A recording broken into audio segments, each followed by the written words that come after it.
All right. This is day number 26. I think this might be the best one yet. Definitely the most like radio friendly, pop friendly kind of song that I've done. So without further ado, let's take a listen. Boom. Over to Pro Tools. Boom. Okay. So this idea, a lot of the ideas in here originally were from loops in Logic, and I know like last time that I did a song with loops and I talked about it, it was very controversial. I think it was day 17 or 16. Extremely got people in my comments like, you didn't do anything, you just ripped something off, there's no creativity here. So I want to be clear that when I took these loops, I changed them like very significantly. I just took a bunch of stuff that was all in different keys, that was different patterns, whatever. The stuff that was in MIDI, I literally just changed the MIDI notes, changed the rhythm, changed the harmony so that it would fit a little bit better. And then the ones that were audio, I literally just melodined them. Like I dragged them into Pro Tools, enabled Melodyne on the track, and just retuned chords, to get like an A minor to an F major, significantly edited. So I just want to say that like I'm not just being lazy and ripping stuff off. Like I'm really doing this for real, and I'm thinking very critically about the harmony that I want and the way that I want the song to progress. And I do program all my drums from scratch. Like I literally just click and put stuff in. And then when I don't, I'm taking them from Addictive drums here, from this over here, and then I'm also always heavily editing these and changing the kick pattern and the ride pattern and the snare and messing around with velocities to make it more natural performance. Okay, so I'm not cheating, I'm not lazy, I'm not ripping stuff off. Like, this is all very creative and technical. And if you think you can do it too, I think you should. I think you should try it and see that it's not really that easy. And that, yeah, man, I don't know. Sorry, I know there's a lot of people who are very positive on these videos too, so I don't want to just detract and get all like, yeah, baby, about the negativity, because, 99% of the time it's positivity. But that 1% really got under my skin. It really bothered me. So yeah, I just want to let y'all know I'm a real musician. I do this out here. I played the bass for real, like, the actual bass. So yeah, I'm good. So just please be nice to me. Okay, let's play it again. I wanted to talk about these guitars. I didn't get to talk about them. These are done by my roommate Max. Shout out to Max. He did really an incredible job. When I was writing this and putting this together, I just heard his like style of guitar in my head. I was like, I've got to give this to him. Like, I can't play on this. I could, but he's gonna do it just as better. So all those parts, like this, like really, really fantastic stuff. I think it really elevates it. Without it, it's honestly really boring. And I feel like this stylizes it really well too. Those guitars really stylize it in that genre. Love these synths. Especially this one. Sounds sick. Oh yeah, and that's another thing that I mentioned too, like the Logic synth, like when you drag in the MIDI and it has the synthesizer pop up, like auto-populate, you can change the ADSR controls and the LFO and the amp and all that stuff, which I do. So, like I said, this is all like pretty custom, even though I'm taking my original idea, taking my inspiration from something else. But then again, that's just all of music. Like, I don't think anything is 100% original.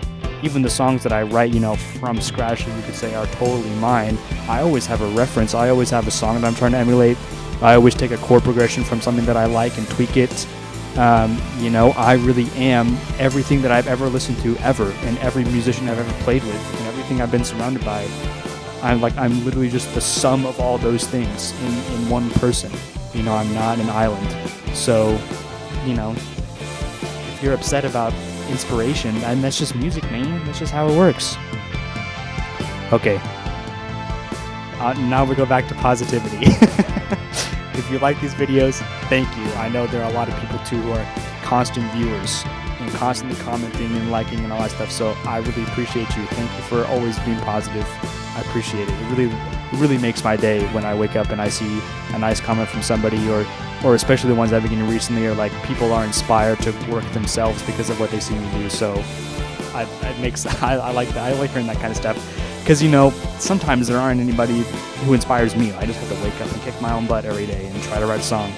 So yeah, it's just nice to hear that it's not all in vain. Even if I don't like the song at the end of the day, that someone out there across the internet, across the world, is inspired by what I do. That really is special. So thank you. Okay, let's talk about the mix, because there is actually a lot to talk about here. There are a lot of elements here and a lot of ways that I fit this all together. I think this is also my best mix too, which makes sense because there were a lot of pieces to figure out. So here we go. Gonna have to speed through this so I don't talk too much. Addictive drums. This one I think it's like an indie kid preset, yeah, but I changed out the snare, and I think I changed out the hi-hats to get a better sound. And of course the crash, I think I talked about this earlier, that I love this Istanbul Addictive drums crash. I think it sounds the best, usually sounds the best across like all the different kick, snare, tom orientations. I think this is their combinations. I always come back to these Istanbul cymbals, so I can show them here. If I go like this one, the Istanbul Dark, really love those. And then of course EQing in Addictive drums. Just getting problem frequencies out the way. EQing the overheads, of course, rooms, of course. And the master, yeah, I guess just a little bit. Not really. Trying to get everything done before I get to the master, honestly. And then over to the bass, Rock Rack again. Love Rock Rack. Just doing a little bit of EQ here. I think just these two bands there. And then of course the Distressor. Really going pretty light on the Distressor this time too. I think I could have gone a little bit harder to get it more in your face, but this is okay. It works. Oh, and then this Pan Man. I use this all over the place on this one. This is just an automatic panner by Sound Toys for those lead parts and for stuff like that, to get it to move around a little bit more, but still say like it's still pretty centered. You can see it never goes past like probably 30% left or right. And then again, cut the lows, boost the highs. That's fun. It's exactly what all this stuff is. Cut the lows, boost the highs. Don't overthink it. And then especially with these guitars, really want to boost these upper frequencies to get them to cut through a little bit more and get it out of the way of the keys, because a lot of like those fundamental frequencies on the synths bleed with the guitars, and the way the synthesizer works, like those, well, I guess really with the way anything works, any instrument works, that the lower frequencies are the bass, so those are louder, and then the harmonics get quieter and quieter as you go up. So really just trying to get everything out of the way at the bottom so that it has space to breathe. Yep, and then I'm just gonna end this here because it's gone through 3 times. This video is gonna be like 10 minutes long, and I don't want it to be that long. So one to here, you can see lots of synths. I'm using probably like 16 here, and then Pan Man all over the place. Phase Mistress, another one by Sound Toys. Really nice analog phase shifter there.